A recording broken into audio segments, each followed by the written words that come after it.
meus queridos alunos do segundão. Vocês pensavam que eu tava de coberta, né? Mas não, gente, estou com um poncho aqui, que é um tipo de... Não é um poncho como realmente fazem lá na Bolívia, né? Para se proteger do frio, principalmente ali nos Andes. Mas é uma coisa inspirada naquilo, tá? E de certa maneira funciona, porque parece uma espécie de coberta. Como vocês estão, meus queridos do segundão? Tô com muitas saudades de vocês, dessa sala icônica. Meus queridos, hoje a aula vai ser sobre nacionalismos. Essa aula é muito importante. A gente vai até entender um pouco melhor o momento que a gente está vivendo através dela, tá bom?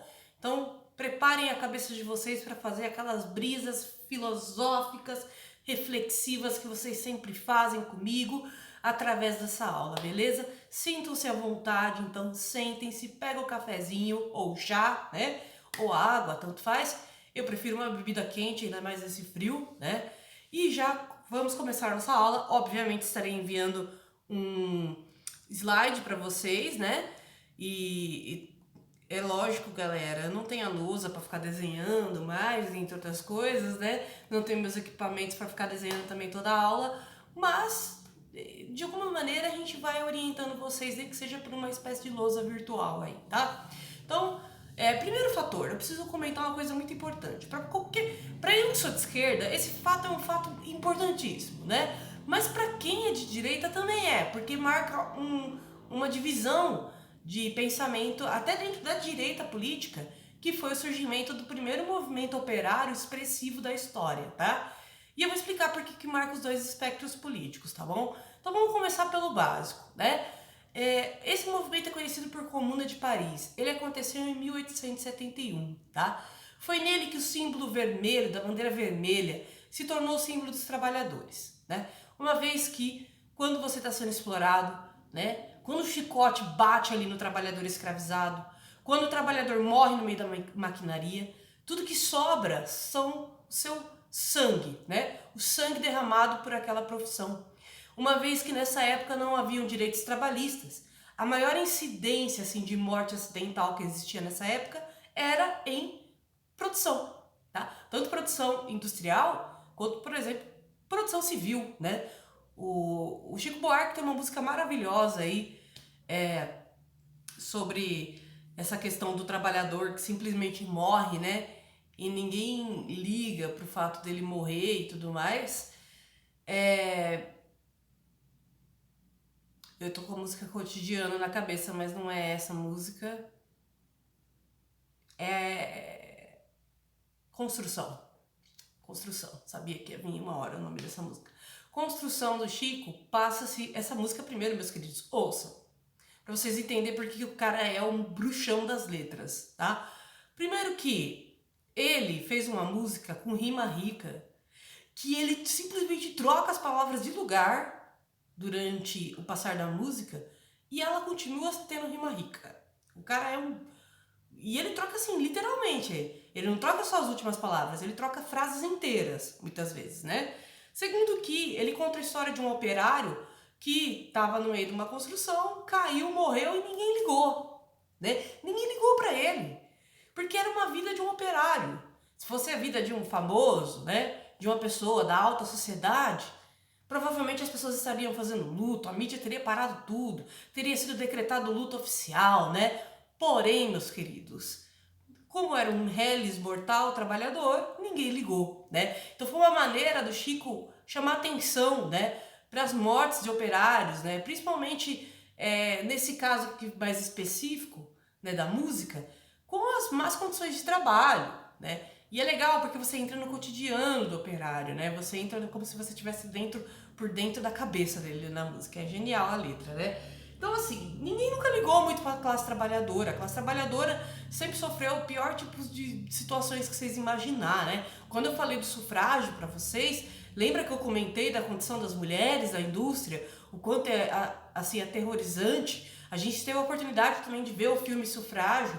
Quem não viu, né? Eu sugiro aí que veja, que também mostra essas condições de trabalho.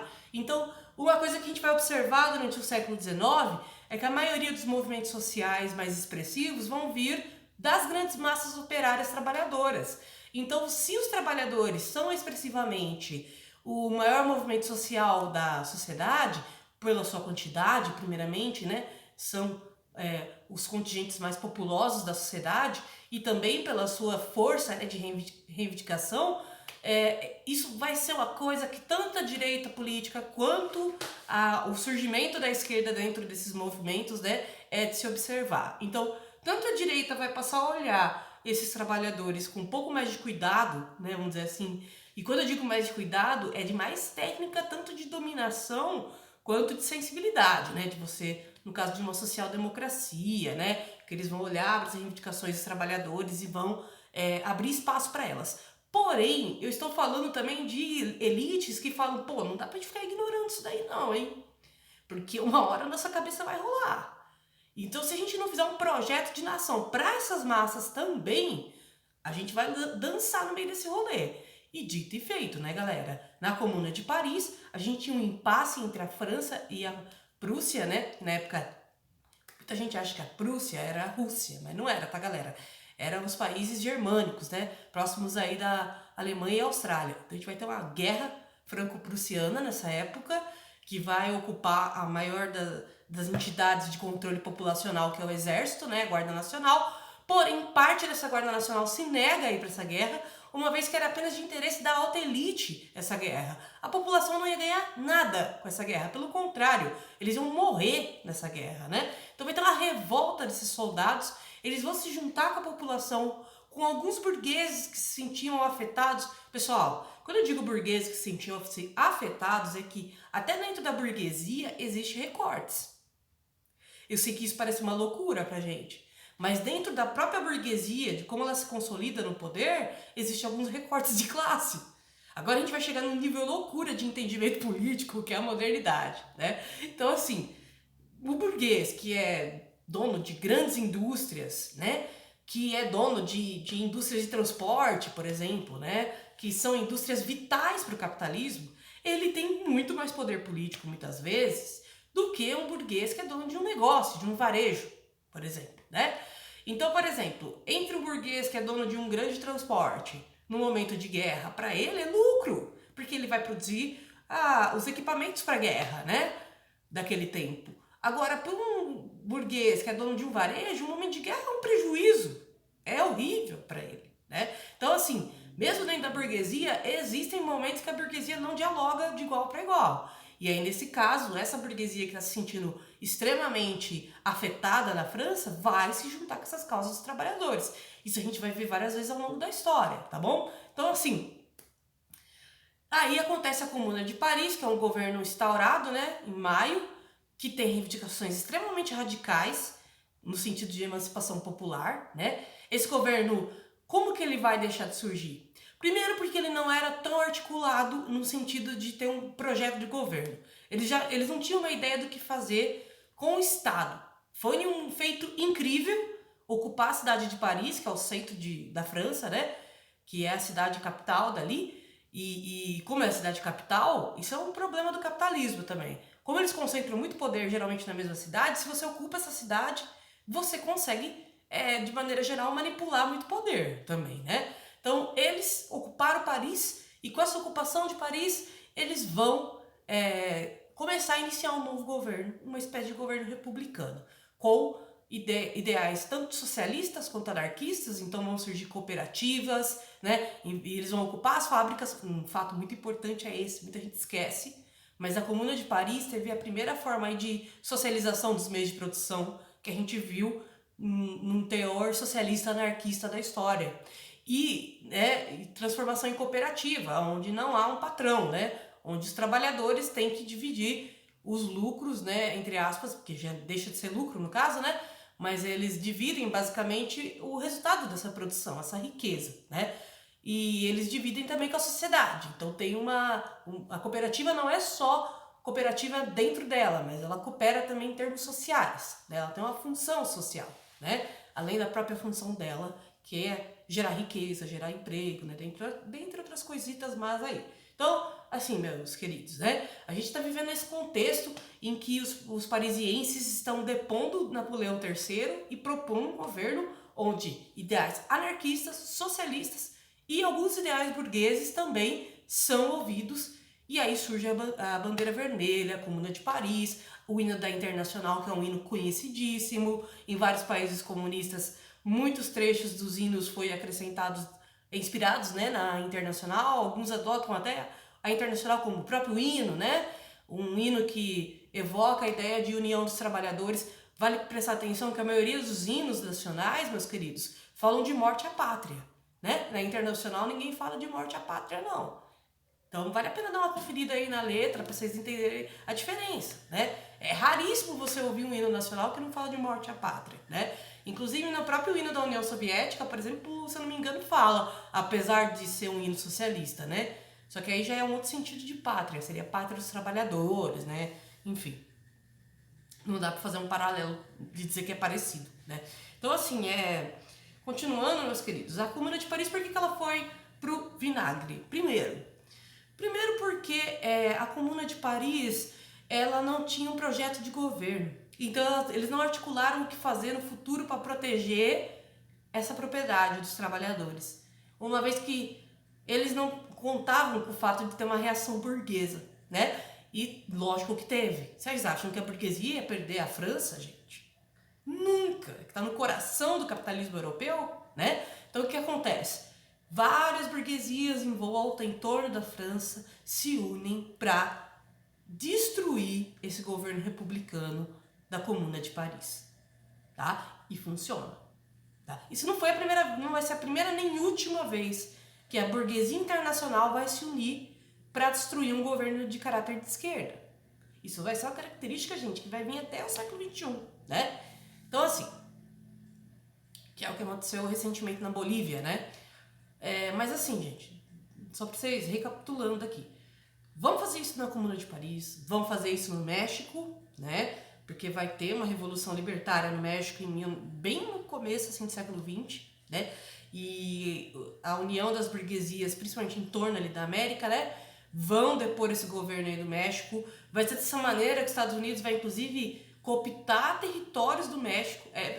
É muito louco, né? A gente sempre ouve falar que, porque os Estados Unidos, né? Eles estão criando um muro porque os mexicanos, eles estão invadindo o território, né, dos americanos. Gente, foi os americanos que invadiram o território do México, para começar. O México era imenso, né? E ele deixa de ser imenso porque os Estados Unidos vai comprar preço de banana esses territórios, se aproveitando dessas confusões políticas. Por isso que, de certa maneira, confusões políticas em países latino-americanos geram um pouco de tensão na gente, os nós pobres mortais latino-americanos que não temos nenhum dinheiro no banco, né? Como diria o Belchior. E aí, de certa maneira, gera essa tensão, tipo, caraca, será que do dia pra noite eu vou estar numa espécie de situação de Israel-Palestina, assim, do nada vai entrar um americano e falar, sai da sua casa que aqui é o meu lugar agora, sei lá, cucaracha, sabe? Não sei, é bem possível. Porém, ao mesmo tempo, né, como eu disse, são situações muito específicas. Então, o que a gente encontra em comum nessas situações é a intervenção das burguesias internacionais naquele país para frear o surgimento de um governo que não seja atrelado àquelas burguesias e que ao mesmo tempo tenha um caráter de governo dos trabalhadores, vamos dizer assim, né? De governo de trabalhadores organizados, é lógico, né? No caso aí de esquerda. Então, no México vai acontecer a mesma coisa, né? Então, vocês vão ter essa organização de burguesia para frear a Revolução Mexicana, vai ser uma organização bem violenta, inclusive. Teve em Paris, teve no México, na própria Revolução Russa, vai ter o Exército Branco, que vai tentar também frear o avanço da Revolução, que é também um exército de aliados da burguesia internacional. Então, a gente vai vendo cada vez mais que essa burguesia está se preocupando com esses movimentos operários, porque eles sabem que isso vai limitar o avanço do capitalismo deles, tá? Então isso vai limitar a imposição do capitalismo no mundo. E aí logo que vocês abrem a aula, galera, né? Vocês vão ver uns esqueletos aí enterrados e os esqueletos dão raiz, assim, dão sustentação para uma árvore que tem as bandeiras nacionais. Isso mostra o quanto certas pátrias foram conquistadas através da morte de milhares de pessoas, tá? Milhares de pessoas mesmo, para se estabelecer os estados nacionais, tá? E das diversas maneiras mais bizarras que vocês imaginarem. Mas uma coisa que vai chamar a atenção. Diferente dos outros tempos históricos que a gente estudou, meus queridos, onde os reis participavam das guerras, né, muitas vezes, onde, por exemplo, na antiguidade até havia uma pequena divisão dos bens conquistados com as guerras com o povo, né, como no caso do Império Romano, faziam festejos, né, depois das guerras conquistadas, faziam distribuições de terras ali entre os poderosos, né, ou faziam uma pequena emancipação do comércio, que deixava os homens livres bem felizes ali de Roma, né? Mas assim, meus queridos, a partir de agora, diferente disso, guerras vão ser guerras entre pessoas como eu e você, réis mortais, que não vão ganhar nada com essa guerra, mas que estão se matando. Então, nesse sentido, como que a gente pegou numa arma e apontou na cara de outro trabalhador e chamou ele de inimigo? Qual que foi o movimento histórico para a gente chegar nisso?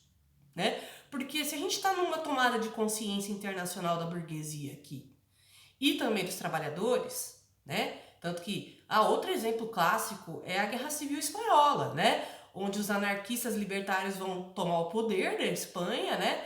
Junto com os comunistas, socialistas, né? Aliados ali, e eles vão ser massacrados pelos fascistas que já estavam se unindo internacionalmente junto com a burguesia, né? Então, isso vai ser uma característica muito marcante do século XIX e século XX, tá? Essas intervenções políticas, ou seja, essa maneira de colonização constante do capitalismo, né? De qualquer país que sai do eixo capitalista, ele vai lá e coloniza de novo, na mesma violência, até com mais sofisticação técnica, né? Então, abrindo nossos slides, algumas características históricas do nacionalismo são: após as guerras napoleônicas do século XIX, as nações começaram a pensar em unir-se em torno de um inimigo em comum. Esse inimigo não é apenas bélico, ou seja, não é um inimigo de guerra, mas repleto de questão de imaginário contra o inimigo. Então, é um inimigo que é inimigo de seus costumes, é um inimigo que é contra a sua família, é um inimigo que é contra o mercado do seu país, né? Na Inglaterra, eles diziam, segundo o livro Costumes em Comum, né, eles vão dizer que tinha no começo do capitalismo vai ter uma rivalidade muito tensa entre a Inglaterra e a Alemanha, né? Porque os alemães vendiam o mesmo produto que os ingleses a preço mais barato, né? E os mercados ingleses foram sendo tomados por produtos alemães. Então a maneira de boicotar a galera era fazendo uma fama, né? Trazendo um monte de preconceito sobre aqueles produtos alemães e sobre as pessoas que produziam eles por consequência, né? Uma vez que no capitalismo, se a gente transforma o produto numa coisa mais importante do que o ser humano, quando aquele produto começa a ser mal falado, é automático que vai chegar até aquele ser humano, né? Como as pessoas fazem, por exemplo, hoje com produtos da China, né? E praticam xenofobia com os chineses logo em seguida, né? Então, olha só, esse inimigo, então, não é apenas bélico, envolve imaginário, como eu já falei. Para isso, racismo e xenofobia são usados politicamente, tá? Do mesmo pretexto que os colonialismos vão ter, né? Eles vão dizer que aquele tipo de povo não é avançado o suficiente, que nós estamos levando avanço tecnológico para eles, né? Você nunca diz o que realmente está fazendo. Você sempre floreia aquela questão. Então, em vez de você virar para a população e falar assim: nós estamos invadindo a Etiópia para destruir aquela civilização em torno de enriquecimento das nossas elites burguesas. Eles nunca vão dizer isso, né? Eles vão dizer assim: gente, na Etiópia as pessoas passam fome. Ai, porque coitadinho, olha essa foto desse menino tentando beber água num rio cheio de produto químico, né? E a pobreza é muito grande. Então você convence a população que vocês estão fazendo uma coisa boa, né? Que o Estado Nacional invadindo os outros, emancipando-se através disso, é a emancipação daquelas pessoas também. Convence-se que aquilo é necessário para elas, né? Então, essa é uma característica do nacionalismo. Por que o patriotismo é diferente do nacionalismo? Porque o patriotismo carrega muito mais um teor de vamos proteger o nosso território do que esse teor de vamos invadir outro território do nacionalismo, né? Vamos invadir outro território para passar os verdadeiros valores, né? Os valores que importam enquanto civilização. Nós, os civilizados, eles, os não civilizados. Parece um pouco com o que eu falei lá do Império Romano, né? Vai ter um resgatezinho, alguns preceitos antigos aí sim, tá, galera? Eles não tiraram isso do nada. Teve até uma pesquisa histórica, até porque eles vão fazer uma narrativa histórica, né? Que vai ficar para o próximo bloco da nossa aula.